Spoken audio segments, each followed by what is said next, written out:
Përballë situatës së vështirë të shkaktuar nga vërshimet të ndodhura dje në Gjakov, ajo që po bie më shumë në sy është edhe reagimi menjëhershëm i qytetarëve.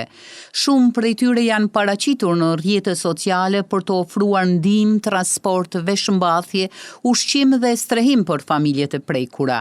Edhe pse sfidat mbeten, kjo frym solidariteti për qytetarët e komunës son tregon se së bashku mund t'i përballojmë më lehtë vështirësitë.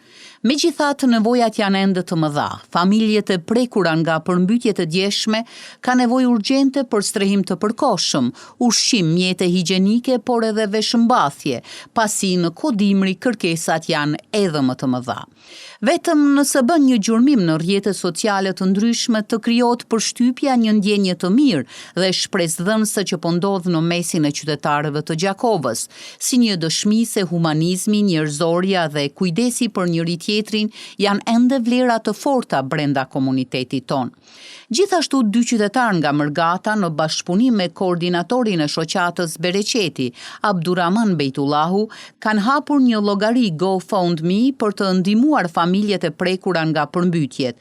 Prandaj, këta të fundit kanë ftuar edhe qytetarët që sipas mundësive të tyre të kontribojnë së bashku në këtë nismë qytetare dhe ta shpërndajnë thirrjen për ndihmë që të arrijë sa më shumë njerëz.